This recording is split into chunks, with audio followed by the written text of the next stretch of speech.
Hoje nós vamos começar com comunicação anímica e vai ser a noite, Fábio.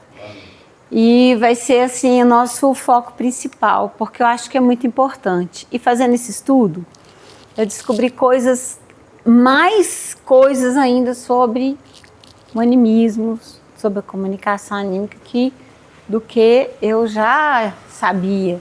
Então, que bom que funcionou.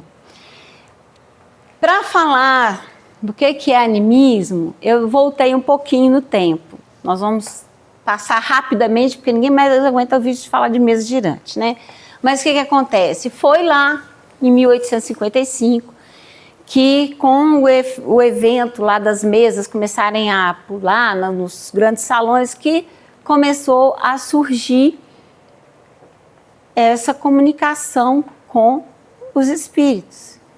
E Kardec foi e conheceu e fez todo um estudo científico em cima e deu origem ao espiritismo.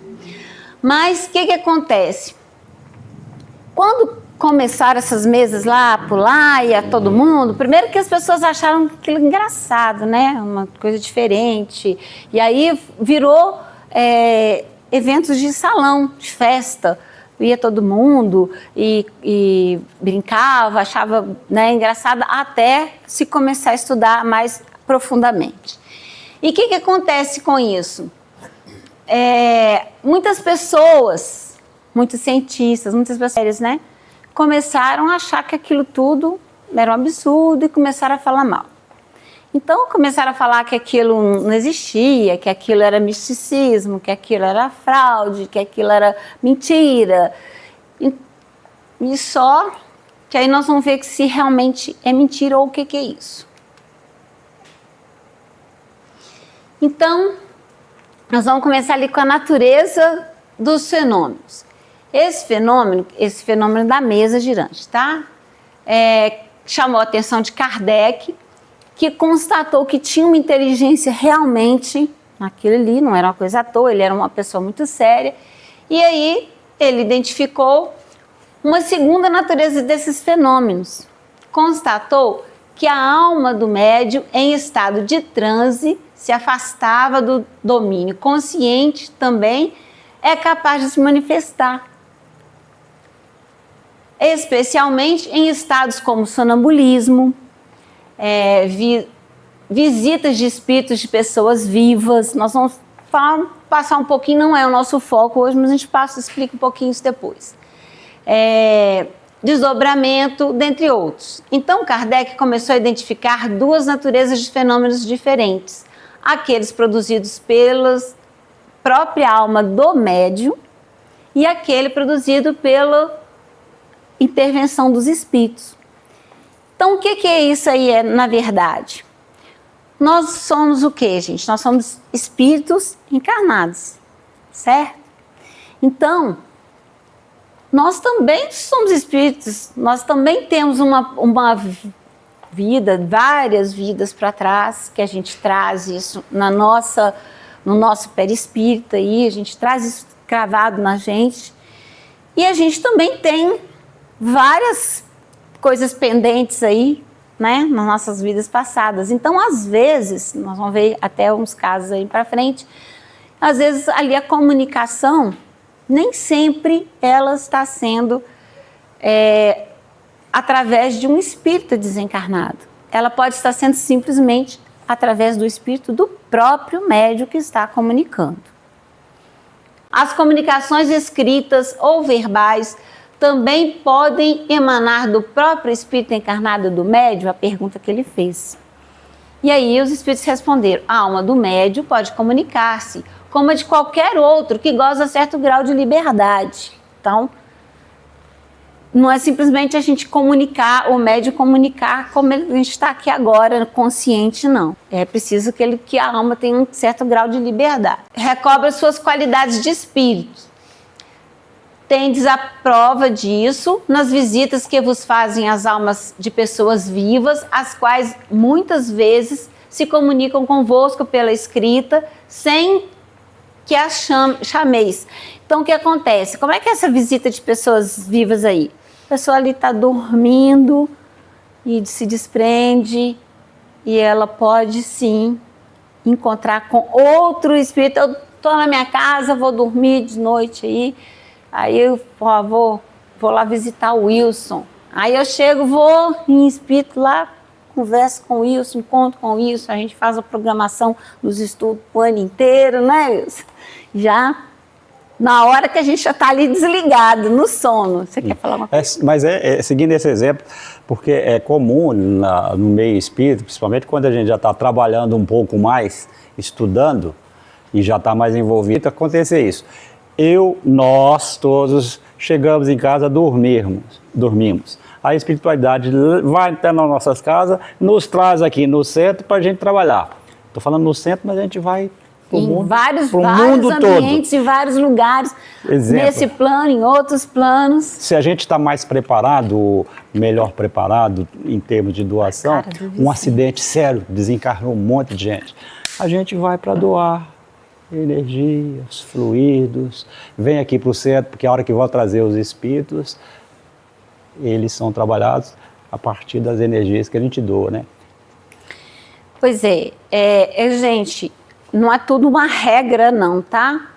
A gente vai, quanto mais a gente tiver o espírito, a gente for mais livre, quanto mais entendimento, quanto mais a gente tiver, vamos dizer assim, essa compreensão, não vou nem falar evoluído não, falar essa compreensão, quanto mais a gente conseguir se desligar do espírito, maior é a condição da gente fazer outras visitas, outros planos. Uma coisa assim, sempre que eu lembro muito bem, que eu lembro muito bem que uma dirigente falou com a gente uma vez assim, chega em casa, você vai, depois da reunião, você vai se pôr sempre à disposição, deita, faz uma oração, se põe à disposição para continuar o trabalho. Então, a gente sai daqui, é o dia que a gente está mais conectado, né? A gente passou por uma reunião mediúnica, fez as orações, já se preparou durante o dia. Então, você deita, você faz uma oração, se entrega para aquele trabalho. E aí você já vai... Eu pensava assim, nossa, eu já estou tão cansada, eu vou continuar a trabalhar. Né? Claro que não, né? O corpo da gente está ali descansando, o espírito não está cansado, o espírito não cansa. Então, vai, faz um... E às vezes a gente acorda, a gente não lembra de nada, lembra de algumas coisas, né? Por que ficar sabendo entre os espíritos que evocais, alguns há que estão encarnados na Terra. Então, às vezes a gente chama alguém aí que está encarnado e que vem, às vezes está numa reunião mediúnica. Tem outros exemplos que a gente vai falar mais para frente. Eles então vos falam como espíritos e não como homens, porque não se havia de dar mesmo com o médium. Não parece que essa explicação confirma a opinião dos que entendem que todas as comunicações provêm do espírito do médium e não do espírito estranho? Outra pergunta que Kardec fez aos espíritos, né?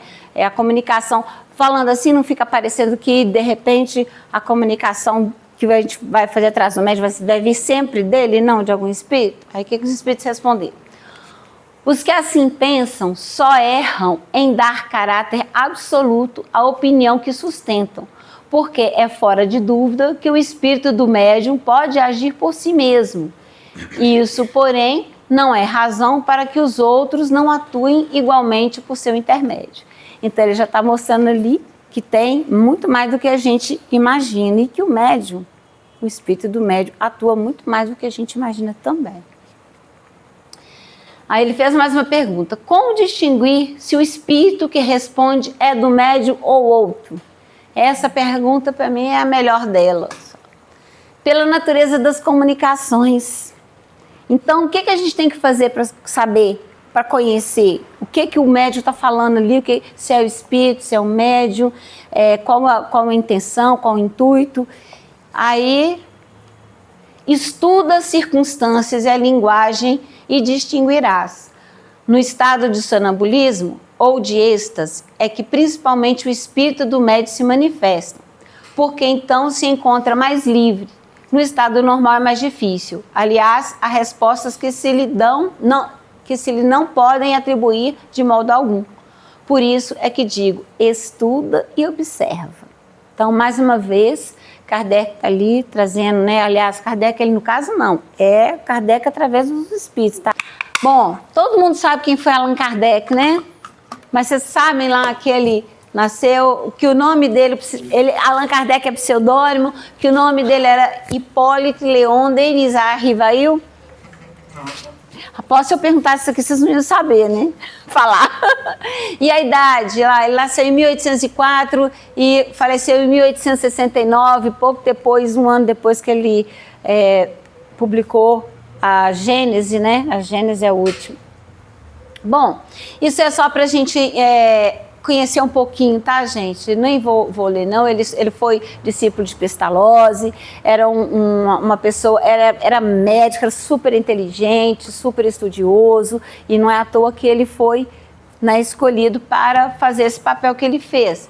Os livros estão ali embaixo. Bom, agora a gente vai falar sobre a emancipação da alma, que foi o quê? O que ele deu o nome. Kardec nunca falou o nome de animismo. Isso aí veio depois. E nós vamos falar que quem foi o primeiro a colocar esse nome de animismo aqui daqui a pouquinho. Então, o que ele estudou? O que ele chegou à conclusão? Assim, que era a emancipação da alma, ou seja, a alma desprendia e é claro que a gente vai estar assim, num certo estado ou de sono, ou de êxtase, de transe, né, para poder conseguir fazer isso, né? Agora que tinha ligado, opa, vou dar uma voltinha aqui, minha alma sai aqui e vai dar uma volta, não é isso. Então, no livro dos médios, embora Kardec não use o termo animismo, mas ele apenas aparece diluído em vários capítulos sobre mediunidade. E principais conceitos, definição. A alma pode se desligar parcialmente do corpo enquanto a pessoa ainda está viva. Estado em que o espírito se afasta do corpo físico, mas continua ligado a ele. Não é morte, viu, gente? Calma. É uma liberdade temporária. Então, aí estão vários tipos e é claro que ainda deve ter vários outros ou vários né, dentro daqueles e outros tipos de emancipação da alma, né? Então, mas ali, ó, os fenômenos telepatia, clarividência, clareaudiência, desdobramento, bicorporidade, sonambulismo, memória profunda é memória de vidas passadas, magnetismo pessoal. Magnetismo é uma certa energia que a gente tem, todos nós temos, e se a gente foca ela ali, principalmente para fazer uma coisa boa, para dar um passe a uma pessoa, é ótimo. Mas pode usar para outras coisas também. Êxtase e premonição. Então, isso tudo aí, às vezes a gente confunde. A gente acha que isso tudo ali é mediunidade, que trabalha ali com outro espírito, e não é. Isso tudo ali são fenômenos que vêm do nosso próprio espírito, do espírito da gente. E foi estudado lá na parapsicologia, lá há muito tempo ela foi estudada. Esse cara aí, o Alexander Aksakov, ele foi quem colocou o nome de animismo. O que ele fez? Primeiro, ele é russo, do século XIX ainda, né? Nasceu em 1832 e faleceu em 1903. Isso parece que é bobagem? Não, é importante para a gente saber qual é a época que ele viveu. Todos eles aí, foi uma época onde o espiritismo em si, toda essa ciência, né, espiritual, ela deu um boom.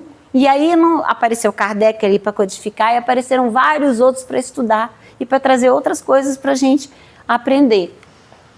Então, o que ele fez?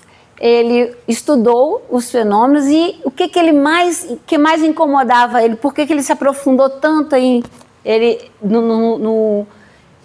no livro que ele escreveu, inclusive, que chama Animismo e Espiritismo? Porque, deixa eu ver se está nessa página, não, está na outra. Vou falar com vocês aqui, ó. Esse livro aí, ó, que ele escreveu. Então, qual o objetivo dele? É separar, classificar e entender as origens reais dos fenômenos mediúnicos. Provar que nem tudo é fraude, porque existia fraude. Claro que existia e existe até hoje. Muitas pessoas aí estão nessa de ganhar, tirar alguma vantagem em cima de alguém, falando que está vendo, que está fazendo, que está acontecendo e não tem nada daquilo. Mas também nem tudo é comunicação de espíritos desencarnados. Então, ele está mostrando aí o que ele estudou, o que ele foi descobrindo, o quanto que nós, enquanto espíritos, mesmo encarnados, ainda temos essa liberdade, ainda temos essas viagens que a gente já falou aqui. Animismo e espiritismo foi escrito como respostas críticas ao espiritismo. Então, tinham críticas severas, tinham pessoal que escrevia livros, né? Teve outras pessoas, assim como escreveram livros a favor, contando, estudando, tinha muita gente que escrevia livros falando contra. E especialmente contra as ideias do filósofo alemão Eduard von Hartmann, não sei pronunciar direito esse nome não, eu vou saber que o nome dele também é bem complicadinho. Assim. Claudinha, vamos esclarecer uma coisa? Então, todo fenômeno mediúnico, ele é anímico em si. Não é todo isso? fenômeno mediúnico? Todo fenômeno mediúnico, toda faculdade mediúnica é anímica, não é isso? Nós vamos entrar mais ainda nisso para frente. Ou menos ou mais de acordo com o médium. Exatamente. Nós vamos aprofundar mais isso aí. O que acontece? É muito difícil, acho que até agora, não sei, talvez Jesus Cristo era o único que era 100% comunicação mediúnica. Nem sei se até Jesus, acho que é sim, devia ser 100% que ele comunicava diretamente com Deus. 100% anímico. Não. Seu exemplo é 100% anímico. Não, 100% mediúnico, não, que ele comunicava com o espírito, não? Pois é, mas não passava nada que não colocasse dele. Ele era sempre, o exemplo é ruim, que é 100% anímico. Você vai entender depois do que eu estou falando, e quando você chegar na possibilidade de chamar Glacia, ela era o que a gente chamava médio mecânico. Ele não tinha o conhecimento para formar palavras em alemão em curso, outra língua difícil, mas pronunciava a palavra porque o espírito atuava no objeto fonador dele. Então isso é o chamado médium mecânico, ele não está produzindo nada. Então o animismo que o senhor perguntou, ele é próximo de zero. Não existe próximo de zero porque é preciso que haja um médium, então, mas aí sim. Agora, os grandes ao contrário, né? Não são os grandes, os comuns como pessoas interferem 100%. E Cristo provavelmente, né, ele redigiu, juntou com o Wilson de lá, fez a aula, depois já sabendo. O Chico era mecânico. A mediunidade dele, né? Não, são dificílimas. Ele devia ter todas. Ele escrevia com duas mãos? Não, mas... E o que isso altera o quê? A interferência é menor, né? Porque menor, o braço dele... mas no caso dele, o espírito dele era muito evoluído e provavelmente o português que ele usava, por exemplo, para escrever, era tão inteligente que partia dele. A ideia vinha e ele provavelmente montava. Se você quer escrever... Esse é o conceito do animismo, né? Que o que acontece? Você vai estar sempre participando ali daquela comunicação. Colocando você mais... Eu quis ser um pouquinho mais teórica, passar um pouquinho de algumas coisas, surgir um pouquinho antes de chegar lá, né? Vamos ter calma, né, gente? Então, como eu falei, às vezes a gente escuta, por que eu estou trazendo aqui esses caras ali, a foto, o nome, a idade, de onde que eles são, porque eu acho que é interessante a gente saber, porque a gente escuta muito falar o nome deles e a gente nem grava. Eu estou falando por mim mesma. A gente nem sabe, nem grava, nem sabe por quê, nem sabe de onde. E tudo nada é por acaso, né? Tudo tem uma razão de ser. Então, o que acontece? Assim como o Aksakov, que é russo e estudou e escreveu vários livros, o Ernesto Bosano também. E ele era o quê? Um renomado pesquisador italiano da metapsíquica e espiritismo. Hoje em dia a gente quase não ouve falar muito de parapsicologia, metapsíquica, mas nessa época... Nasceu em Gênova, Itália, no ano de 1862, olha as idades, tá vendo? Que são sempre ali, né? É século XIX. E faleceu em 1943. Converteu-se ao espiritismo após estudar profundamente fenômenos telepáticos e espíritas. Do ceticismo.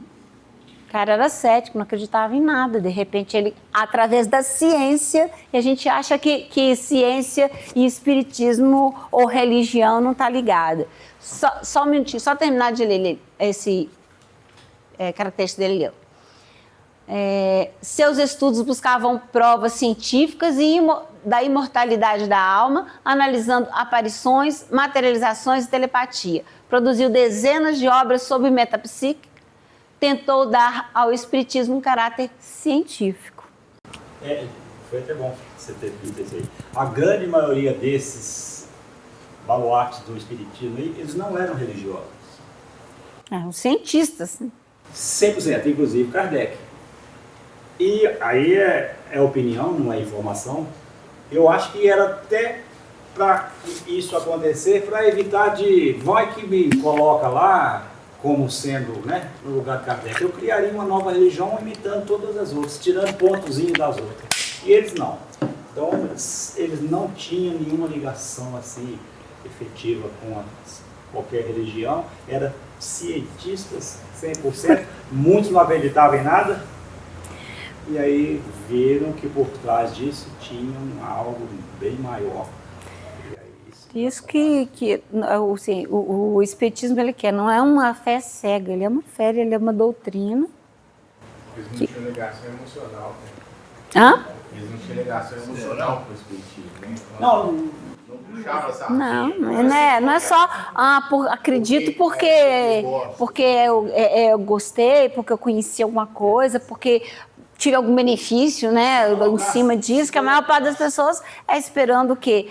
Ganhar alguma coisa. Nós somos assim, tudo que a gente faz na vida, a gente está querendo ganhar alguma coisa.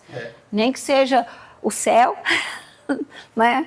Se colocasse, ou então a paz interior. Se colocasse, por exemplo, né, só como exemplo, tá, gente? Vou colocar um papa para vocês só terem uma ideia, que podia ser outras religiões que existiam quase. Ele iria criar algo parecidíssimo com a religião. E os espíritos não queriam uma religião. Os espíritos não queriam mais uma religião formalizada, tal qual a gente conhece todas as demais aí, muitos de nós passamos falando nessa vida, passamos por elas aí. Queria algo diferente, uma filosofia. Algo que fizesse pensar, que a Cláudia está sempre falando isso aí, e que fosse crivo de ser pesquisada, confrontada e passar pelo crivo da razão, etc. E tal. Então, o objetivo do Bozano é demonstrar que animismo e espiritismo não são opostos, mas complementares com sua obra, Espiritismo ou Animismo.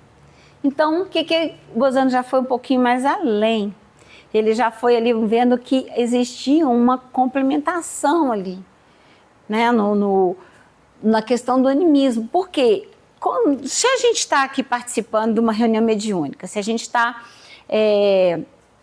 fazendo um estudo, está trabalhando, nós estamos ali, nós estamos presentes, nosso espírito está ali, nosso espírito está presente ali.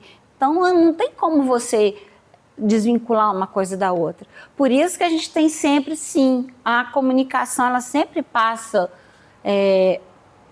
pelo nosso espírito. Acabou não, hein, gente? Olha lá.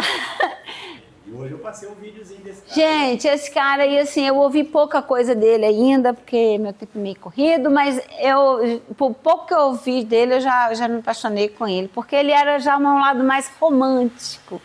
Ele já vem mais entregando a paixão, a alma ali da coisa, sabe? Do estudo. Então, Leon Denis foi um dos principais continuadores e pilares do espiritismo, sendo conhecido como apóstolo ou filósofo da doutrina. Nasceu em 1846, mais uma vez eu vou falar com vocês, século XVIII, estão todos ali interligados, e faleceu em 1927. Assumiu o compromisso de divulgar e consolidar a doutrina espírita na França e no mundo após o desencarne de Kardec em 1869. Claro que Kardec não ia chegar aqui e ia abrir esse leque todo maravilhoso que ele abriu e ir embora e a coisa ia morrer, né? Então vários outros vieram continuar o seu trabalho. Escritor, conferencista e pensador espírita. teve origem humilde e foi autodidata. Gente, ele não ficou estudando, não aprendeu as coisas, ele foi autodidata. Descobriu o espiritismo ainda jovem e passou a dedicar a vida a estudar, escrever e divulgar a doutrina. Então, o objetivo de Leon Denis: explicar a mediunidade de forma racional, consciente e responsável. Tirar a ideia de coisa sobrenatural, sem explicação, mostrando que há lógica e leis. Educar médiuns e estudiosos, mostrar o papel da mente, alertar sobre interferências anímicas, incentivar disciplina e equilíbrio. Realmente a gente é cobrado disso o tempo todo, disciplina, né? Estudo, equilíbrio, mostrar a interação entre os dois mundos, reforçar a responsabilidade moral. Ali é uma comparação do Ernesto Bozano, do Aksakov e de Leon Denis. Depois eu passo o vídeo para vocês, que está muito curtinho até para a gente ler, tá? Agora nós vamos falar uma outra coisa interessante, que é outro que estudou, que veio trazer para a gente sobre animismo, uma versão mais moderna, que é o André Luiz, através da psicografia de Chico Xavier. E aí, nesse capítulo 22, da Imersão do Passado, ele conta, o título, né, do capítulo, o livro é Nos Domínios da Mediunidade, ele conta uma coisa muito interessante. Numa reunião mediúnica, vou tentar lembrar da história toda, mas não ter que ficar lendo. Então, numa reunião mediúnica que ele acompanha, né, o mentor dele lá, ele vê, ele e o companheiro dele, é Hilário, né, o nome do outro, vê que uma médium estava dando passividade, estava falando, né, mas não tinha espírito nenhum ligado nela. A gente não está vendo, eles estão. Eles estavam lá vendo os espíritos, não estavam vendo, eles veem os dois, né, eles vê o mundo material e o espiritual. Então, eles acharam aquilo estranho, como é que ela está ali dando passividade, falando, contando as histórias, e não tem nenhum espírito ali junto dela. Então, o que acontece? Ele responde para ela: poderíamos então classificar o fato no quadro da mistificação inconsciente? Pergunta o Hilário.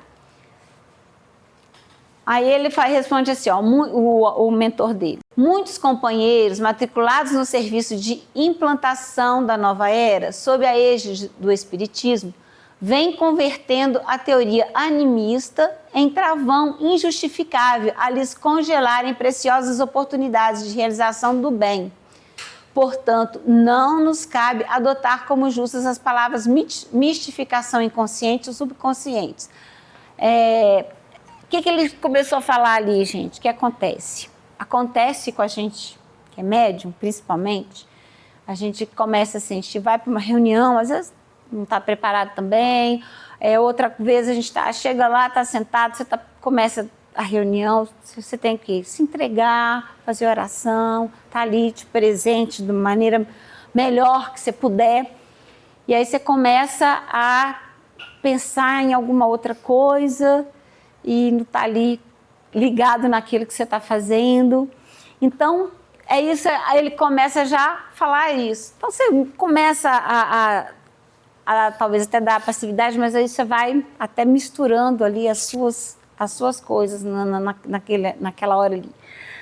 Nesse caso que ele conta, na verdade, é uma senhora que ela está ali brigando como se fosse dando passividade, ela está ali brigando com alguém, com um espírito, porque aí vem o doutrinador ou o orientador e começa a tratar dela com carinho, mesmo aí no plano físico. Então não sei se ele não fala se ele está tendo sabendo que ela não está ali falando através de um espírito, mas a não ser o dela. Mas com certeza sim, né? Porque todos esses orientadores, eles têm ali uma intuição que é muito maior às vezes até do que quem está dando a passividade mesmo. Então, ele está conversando com ela e Pedir dela para perdoar, para aquelas coisas que quem já... Às vezes, quem nunca frequentou uma reunião mediúnica não sabe. Então, se ali começa a manifestar um espírito, você já participar de alguma reunião mediúnica? Tá? Então, quando participa, quando está ali um espírito ali comunicando, começa a falar, e aí a primeira coisa que faz, às vezes está revoltado, está com raiva, está querendo vingança, está querendo isso e aquilo, e está falando do quê? Da sua dor, na realidade, né? Ele está falando da sua dor.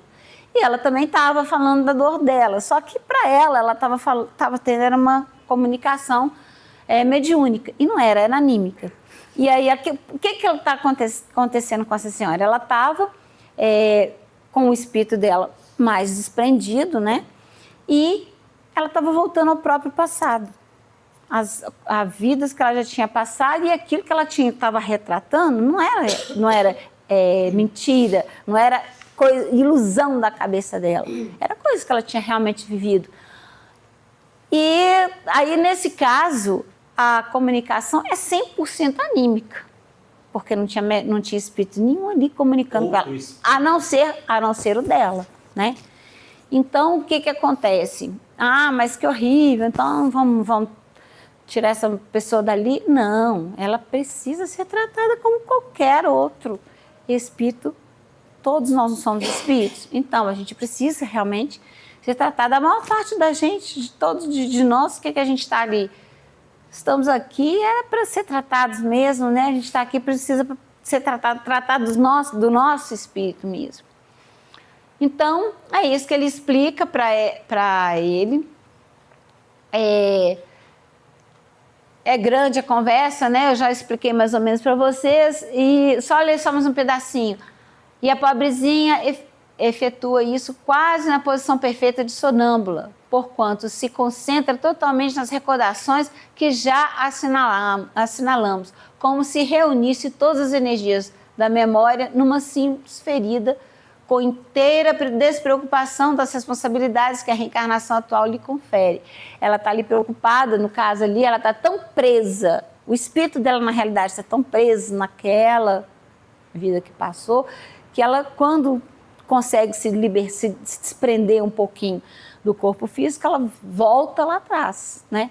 Então, isso acontece às vezes mais do que a gente imagina. A gente está preso em algumas coisas, por isso que a gente tem que trabalhar. Às vezes a gente recebe mensagens assim, pede perdão, perdoa. E a gente fala assim, mas gente, perdoa o quê? Perdoa quem? Eu não estou com raiva de ninguém, não fiz nada com ninguém fez nada comigo, por que eu tenho que perdoar? Mas a gente tem que perdoar muito mais do que a gente imagina, né? E trabalhar isso na gente, e trabalhar isso no dia a dia mesmo da gente, porque às vezes a gente acha que a gente assim, nossa, não tem raiva de ninguém, tô quase santa, né? Não tenho raiva, não tenho que perdoar ninguém, porque eu não sinto raiva de ninguém, então qual posso fazer qualquer coisa comigo que não tô nem coitada, né? Mas aí o que acontece? Quando vem ali mínima coisa, às vezes, que, né, dá uma pisadinha no calcanhar da gente, o que a gente faz? Explode, xinga, perde a linha. Ou então, às vezes a gente pode até não fazer essa explosão assim externa, mas acontece que lá dentro da gente a gente está sentindo isso, está sentindo às vezes raiva, às vezes mágoa. Mágoa é uma coisa tão ruim. Quem não sente mágoa de alguém por algum motivo? Às vezes umas coisas até bobas. É engraçado que às vezes a gente sente uma mágoa que a gente acha que a pessoa magoou a gente, a pessoa nem pensou naquilo que a gente estava pensando, não tinha nada a ver. A pessoa que faz, eu entendo a comunicação anímica, fontes da minha cabeça, né? Então a pessoa está buscando da cabeça dela mesma, da memória dela mesma e da vida que ela teve ou atual ou em vidas passadas, né? Ela tem mais chance de desenvolver a auto-obsessão do que as outras pessoas? Olha, esta senhora mesmo que está no livro ali, o que acontece? Ela está obcecada, obsidiada, por quê? Por uma situação que aconteceu no passado, né? Em outras vidas. E não é uma coisa que é uma coisa com muito consciente. Sim. A gente faz aquilo por quê? Porque a gente, às vezes, está presa com alguma coisa, presa com alguma situação. Às vezes a gente tem, assim, antipatia de alguém que a gente nem nunca fez nada com a gente. E aí, mas aí o que acontece? A questão que o Espiritismo traz para a gente é o seguinte: a gente precisa trabalhar isso dentro da gente. Por quê? Não adianta, por mais que eu venha aqui, que eu faça estudo, que eu dê passe, que eu vou na reunião mediúnica, se eu não trabalhar o meu eu, o meu espírito, que não é de uma vez não, gente. A gente demora, né, muito, e eu nem gosto de falar quantidade não, porque parece que a gente até desanima.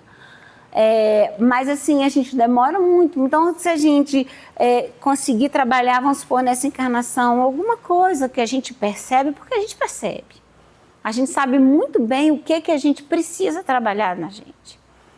Então, às vezes a gente até quer esconder isso da gente mesmo e não fala, não foge da situação, mas com certeza a gente sabe o que a gente precisa de trabalhar dentro da gente. Então, quanto mais a gente conseguir se conhecer, o que o Espiritismo traz para a gente, além de estudo, é o quê? Conheça a ti mesmo, não é só o Espiritismo não, né? Todas as religiões, na verdade. A pessoa também... Jesus veio falar isso pra gente. Eu vejo muito a questão espírita, nunca vejo ela desconectada com a psicologia, né? Então as pessoas precisam fazer terapia, nós precisamos fazer terapia. Nós precisamos estar em Com dia certeza. com a nossa terapia. Né? Com certeza. Eu vejo que... A busca do perdão é a cura para 99% dos nossos males. Eu vejo que... Bom, eu digo que o meu psicólogo é o centro. Quem? Psicólogo é o centro. Ah, É os estudos que a gente faz. Quando a gente faz um estudo desse, às vezes até parece, nossa, quanta coisa... Copiar e colar é fácil, mas você ler, entender e procurar tirar ali, né, a alma daquilo ali, para você conseguir aprender e passar para as pessoas que mesmo com cara de sono, igual vocês estão aí agora, porque às vezes é cansativo ficar ouvindo, acho que a próxima semana eu vou trazer umas balinhas. Não é cansativo mesmo, eu estou falando de verdade, que a gente às vezes muito cansado e às vezes ficar ouvindo só uma pessoa falar mais cansativo ainda. E até vamos aproveitar esse momento aí. Alguém gostaria de falar alguma coisa? Eliana, não é? Já trouxe para a gente alguma coisa? Alguém gostaria de perguntar ou trazer alguma... Você já falou do sonambulismo, tem mais alguma coisa? Esse estudo está te trazendo já alguma coisa, algum esclarecimento, alguma ajuda, alguma luz? Uhum. Eu achei.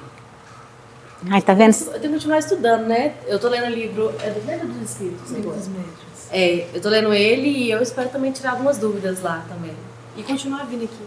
Você já leu o Livro dos Espíritos? Já. E o Evangelho, né? Isso, muito bom. A gente lê, depois a gente tem que estudar, que a gente estuda a vida inteira, mas é ótimo. Você já leu pelo menos os outros dois, o Livro dos Médiuns, você vai tirar mais, esclarecer mais coisas ainda, né? Aqui também, né? Porque aqui a gente interpreta esses livros, na verdade. Então, às vezes a gente lê e não percebe muita coisa que tá escrito ali, mas tem todo um sentido atrás daquilo que a gente estuda aqui, né? Através dos nossos mentores aqui e tarefeiros aqui da casa que explicam pra gente uma frase que está escrito lá. Pode dizer tanta coisa, né? Que a gente vê aqui. Então, eu acho muito importante os dois, né? Você vê que não é à toa, né? Você veio aqui num dia que está falando sobre sonambulismo, um dos temas, né? Eu gosto muito de citar, isso é como diz o Wilson, é só uma opinião, não é uma informação, que o desenvolvimento mediúnico principal é no cotidiano, não é tanto na reunião mediúnica. Com certeza. Isso é uma opinião pessoal, tá? Eu acho que quanto mais você exercita o ato do perdão, como a irmã mencionou, hoje eu tive que perdoar umas 6 vezes. Entendeu? Que você viu, né? Isso. Tem o perdão profundo, aquele que está arraigado na nossa alma, no nosso inconsciente, né? Que vem dos tempos, né? Da nossa infância, da nossa juventude. E aqueles inconscientes também de outras vidas, né? E tem ainda o diário, a luta do cotidiano, não é isso? Então, quanto mais você se purifica, mais você se torna um médium menos anímico. Com certeza. Maior, é um filtro mais purificado para que os espíritos possam utilizá-lo. Né? Porque quanto mais a gente se conhece, você sabe o que você precisa trabalhar, você sabe o que você precisa melhorar, você sabe, você vai se conhecendo, você vai sabendo ali o que você está fazendo, ó, isso aqui, qual é o melhor caminho para você seguir, né? Para você aprender, para você evoluir. Posso falar uma coisa assim paradoxal que veio na minha cabeça, agora é fonte da minha cabeça, né? Quando ele fez um comentário, Vicente. ficou aqui, fonte da minha cabeça. Ele falou assim, Jesus 100% anímico, porque era da cabeça dele. Ele é um mestre, ele sabe tudo, ok? Então, ele falou 100% anímico. Aí a gente considera Jesus médium de Deus, mas vamos colocar 100% anímico. O bom médium, ele vai estar ali, quanto menos anímico, mais próximo do espiritual. Então a gente tem o anímico, que está muito ligado, se auto-obsediando. Nós temos um anímico, de um espírito muito elevado, tá? Jesus Cristo. E os outros médiuns estariam ali. Quanto menos anímico, mais próximo do espiritual. Isso? O anímico, o que é o anímico? O anímico é ruim? Não. É normal, é natural. Mas o que acontece? Por que ele falou ali que Jesus era 100% anímico? Porque Jesus estava ali num grau de pureza que a gente não tem nem noção. Então, ele já não tem mais o anímico dele ali, ele já não vai trazer coisas... Você está conversando com outro espírito para estar falando a palavra dele. Isso? Né? Porque se você estiver escutando uma pessoa, sabe? Se você estiver escutando alguma orientação de um médico comum, você vai ter que fazer o filtro. O que vem dele, o estado anímico dele e o que vem e o que não vem. Às vezes, né, isso é perceptível. Mas Jesus não. A intuição dele você podia confiar. Então, por isso que ele é 100% anímico. Você pode confiar 100% no que ele fala. Né? Porque o que vier de dentro dele, você não precisa filtrar. Ao contrário de outros que têm intuição. A intuição, a nossa intuição enquanto médium, ela pode ser um pouquinho prejudicial. A nossa intuição, quando você bota ela para fora, junto com uma orientação mediúnica, talvez. Mas agora Jesus não, ele não tinha uma intuição igual a gente tem, né? A gente, né, que convive no mundo material. Eu acho que... Olha, Jesus é um caso tão complexo que eu não me arrisco a ficar falando o que ele realmente era. Para mim, ele era top. Ele não se deixava a impureza do mundo material o animismo não é intuição, tá? O animismo não é, ela pegou um quadro muito mais tranquilo das coisas. O animismo é aquilo que eu coloco do que eu sou numa conversa que eu transmito. Essa é a definição de animismo. Eu posso fazer isso sendo um anímico que trago coisa de pouca validade à conversa, é animismo. Ao contrário, a gente chega numa idade que você é capaz de dar conselho sendo pessoa e dar conselho sendo médium, o espírito é um caso de filho brigando com a mãe e a mãe não sabe como tratar. Eu tenho isso na minha vida comum. Eu enriqueço aquela descrição, aquela capacidade de, às vezes, de colocar o outro lado, é anímico, mas eu não estou alterando a mensagem. Então não é intuição. A intuição é você supor que vai acontecer. Não, o animismo e o projeto é de que sejamos anímicos a ponto de representarmos bem aqueles aos quais nós estamos dando voz. Tá? Porque esse é o animismo projeto. Mesmo porque como que o espírito se conecta com a gente? Através do quê? Da nossa sintonia. Não, antigamente você precisava dos espíritos que chamam de mecânico, que faziam muitas coisas, que ele precisava, como foi essa, de 1800 e pouco até 1900 quebrado, aquele boom de discussão sobre aquelas, tudo que se lê naquela época trata disso. é porque estão querendo tomar da igreja a comunicação com o mundo não físico. A igreja regrediu, deu pausa, mas virou a discussão que estava na cabeça de todo mundo. Né? Então era preciso provar, tanto que os cientistas que você citou acabaram se convertendo ao espiritismo, não se tornando religiosos, não, ao fenômeno do espírito, a comunicação do espírito, a realidade das duas dimensões. Por quê? Os espíritos provaram que algum aconteceu no cacete. O cara desmentia até a ressonância, quebrar os pratos e não sei o que lá, então se fazer mesa, escrever, então tá maluco. Mas era necessário. Era a maneira de chamar a atenção, né? Nós somos de despertar dessas vidas, não repetentes, nós estamos repetindo os processos.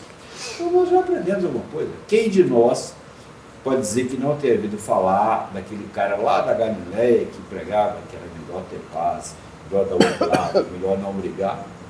Lá atrás, há 1000 anos atrás. Quem de nós que não? Eu não. Então nós estamos repetindo a lição agora e estamos ficando mais calma. Agora a Cláudia fala pra gente. Né? Então o animismo não é intuição e não é nada assim que não seja do projeto de a gente se tornar. O animismo, gente, não é uma coisa ruim, né? Mas eles usaram isso para desacreditar todo mundo. Não, você está acreditando isso, você sabe disso. Mas aí o fulano é médium, mas ele só atende a família dele. Aí como ele conhece a família dele, ele dá detalhe. Exatamente.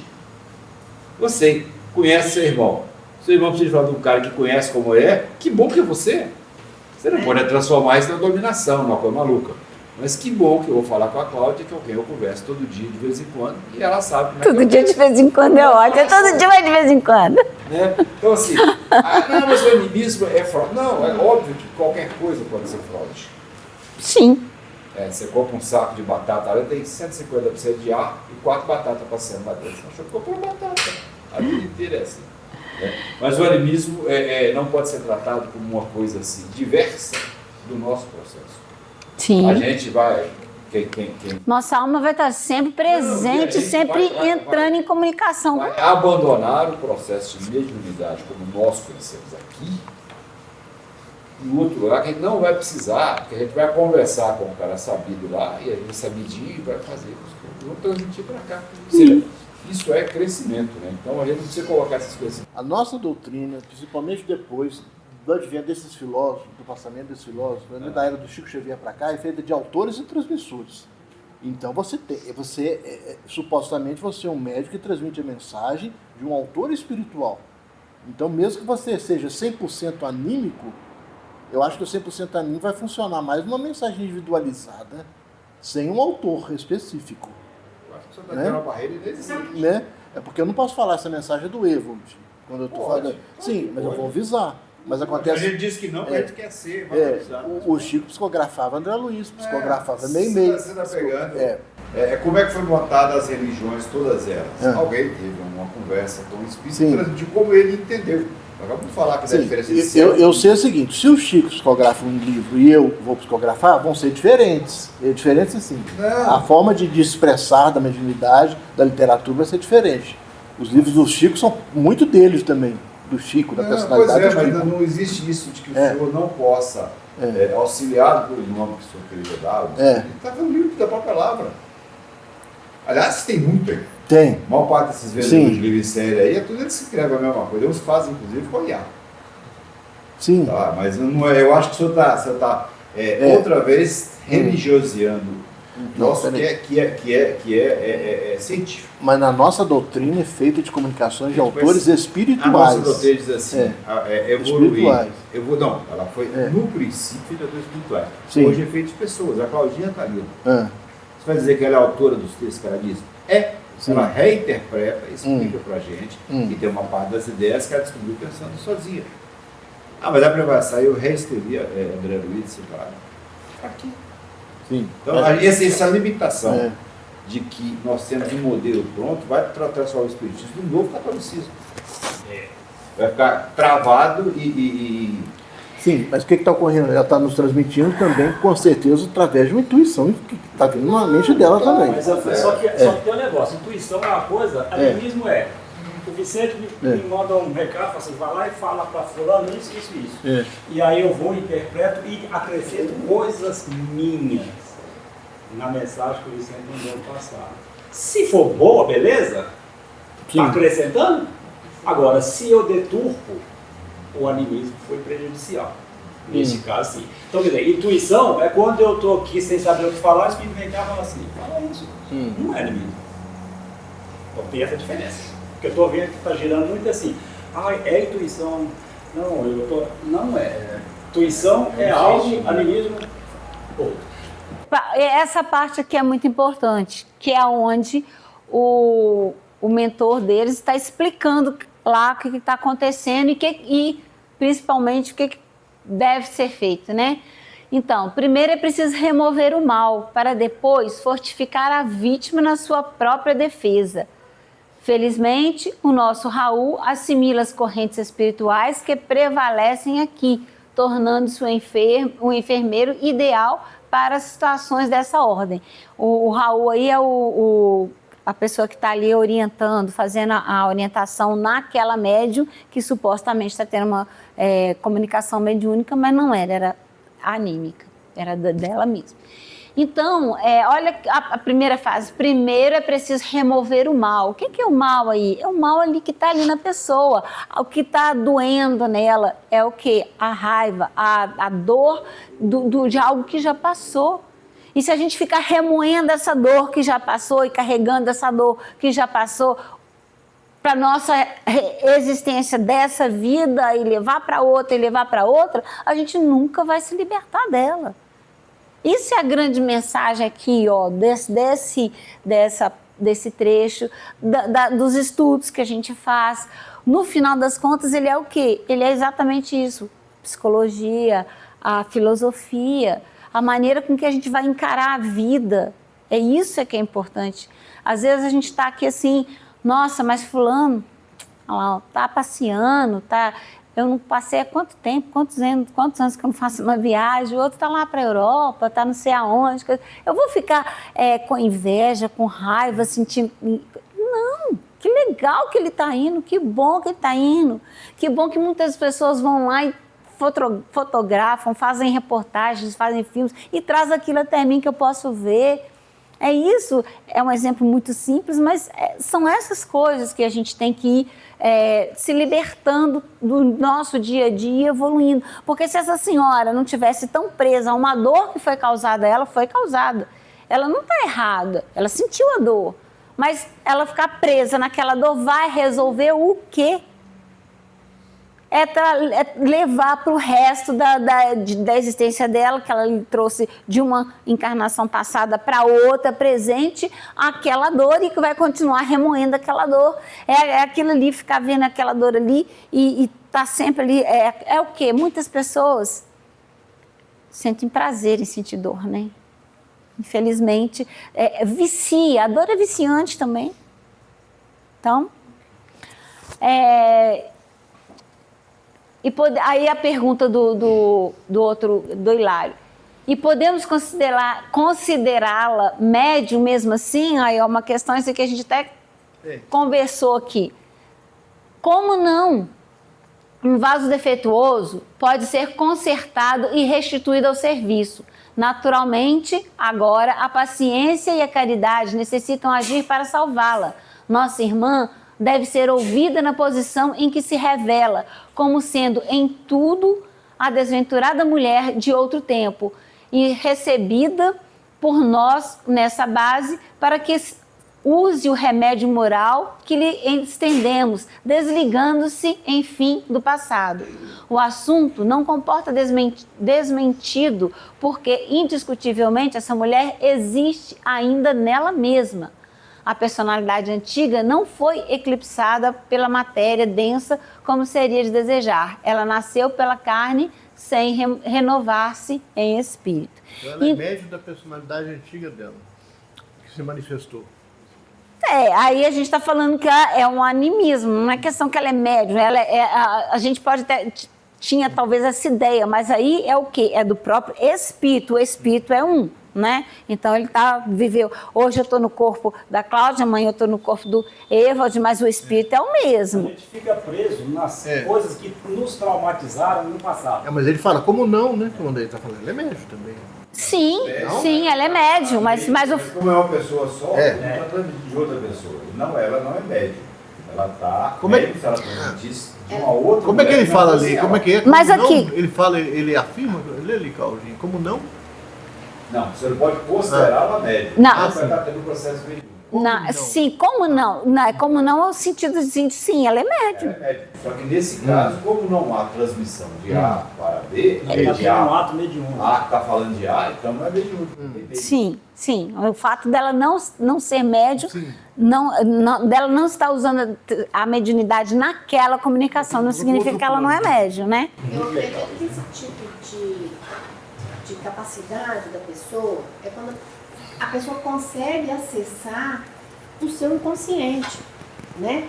Quando a pessoa vai fazer uma comunicação espiritual, que ela consegue ter esse relacionamento, buscar, ao invés dela se conectar com outro espírito em si, ela desvia e vai para o seu próprio consciente, das suas memórias. Porque ela está presa numa situação que ela não conseguiu se libertar. Enquanto ela não se libertar dessa situação, ela não vai ser uma boa médium, ela vai estar ali se tratando. Ah, mas a gente não vai cuidar dela? Vai sim, porque ela precisa ser tratada como qualquer pessoa, como qualquer espírito. Então ali, ela merece ajuda. E ele fala aqui de um vaso, né, que está quebrado, mas você pode reconstruir, você pode... É igual a pessoa que faz a regressão. Ela busca o quê? Ela faz justamente essa busca. Ela vai à busca no inconsciente dela, acessando vidas anteriores. Né? Vamos continuar a conclusão ali, ó. Ela representa milhares de criaturas aos nossos olhos. Quantos mendigos arrastam na terra o esburacado manto da fidalguia efêmera que enxergaram outrora? Quantos escravos da necessidade e da dor trazem consigo a vaidade e o orgulho dos poderosos senhores que já foram em outras épocas?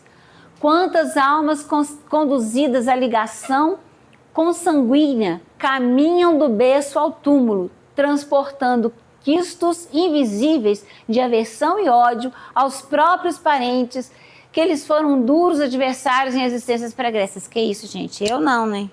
Eu não tenho raiva de ninguém na minha casa, eu não gosto... Todo mundo, tudo em paz, a gente sempre pensa assim, né? Mas é claro, a gente está ali, ó, o lugar que a gente mais precisa de aprender, mais precisa de evoluir dentro de casa.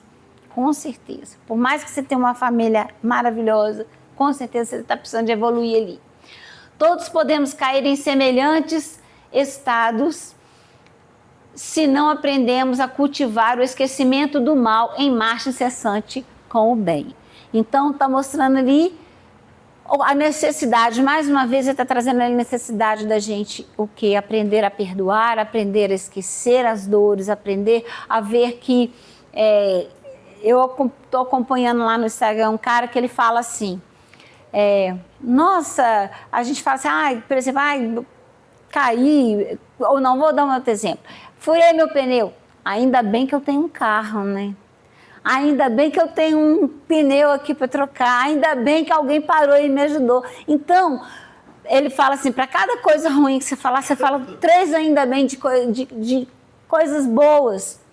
Então, assim, às vezes a gente está tão mergulhado na nossa dor, nas coisas ruins que acontecem, que a gente não enxerga o entorno. A gente não enxerga os ainda bem que tem na nossa vida ou em volta da gente, para que faça o quê? Com que a gente enxergue que aquilo ali é só uma ponta, é só um sinal para a gente, às vezes, ver o quantas coisas boas que a gente tem em volta da vida da gente. Vamos lá para a gente conseguir... Nossa, está acabando. Então, ali, a conclusão ali, o que é animismo? É quando o fenômeno vem da alma ou espírito encarnado do próprio médium. Pode acontecer de forma consciente ou inconsciente. Inclui lembranças profundas, percepções ampliadas, manifestações do subconsciente. Ou seja, o médium pode produzir conteúdo sem perceber. E aí, só completando, gente, o animismo, a gente está sempre, como já foi falado aqui, a gente tem sempre alguma percentual que a gente está falando. Então, não vamos... É claro que a gente não pode, o Fábio falou isso, a gente tem que sempre... E o Espiritismo traz para a gente tem sempre que observar ali a mensagem que vem para a gente, a mensagem que a gente está ouvindo, aquilo que a pessoa está falando, aquilo que eu estou falando aqui está certo, está 100% certo, tem o quê? O que eu posso acrescentar, o que eu posso mudar, né? Mas, assim, o médium ele vai estar sempre ali em sintonia. Por que ele vai estar aí? O que é sintonia? O espírito vai se aproximar dele de acordo com o que tem ali dentro daquela pessoa, o que a alma daquela pessoa ali está dizendo, né? Então, mais fácil vai ser para o espírito se comunicar se a pessoa ali tiver uma sintonia de pensamento com ele. E mesmo assim, o médium não vai falar quando é uma comunicação mediúnica mesmo, ele não vai falar 100% do jeito, como o João Wilson falou que ele não vai falar 100% do jeito que o espírito falar com a gente. Ele vai usar a sua linguagem, ele vai usar a sua memória, ele vai usar o conteúdo que ele tem, por isso que a gente deve estudar, por isso que a gente deve aprender. Quanto mais a gente aprende, quanto mais a gente evolui, quanto mais a gente aprende tanto a perdoar, a esquecer, mais a gente vai conseguir sintonizar com os espíritos encarnados.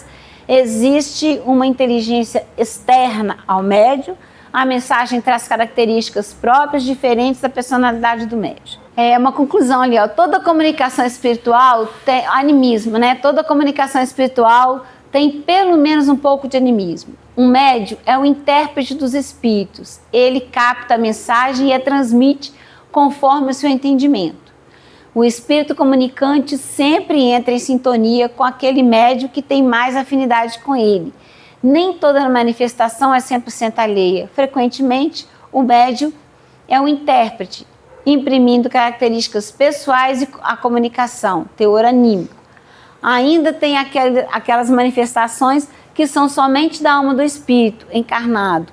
Através da emancipação da sua alma, ele volta ao passado e descreve situações que viveu em outras vidas e que não ficaram resolvidas. Importante é tratar desse médium com o mesmo carinho e atenção que tratamos um espírito desencarnado. Afinal, somos todos espíritos em diferentes estados, em diferentes estados apenas. Aí a relação entre animismo e mediunidade. Muitos estudiosos ignoram o animismo.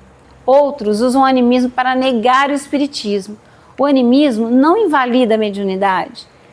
Na verdade, ele é uma base natural dela. O médium usa seus próprios recursos psíquicos para traduzir a comunicação espiritual. É aquilo que eu acabei de falar aqui, né? Você quer uma comunicação cada vez melhor, cada vez... Você vai buscar a sua melhora, né?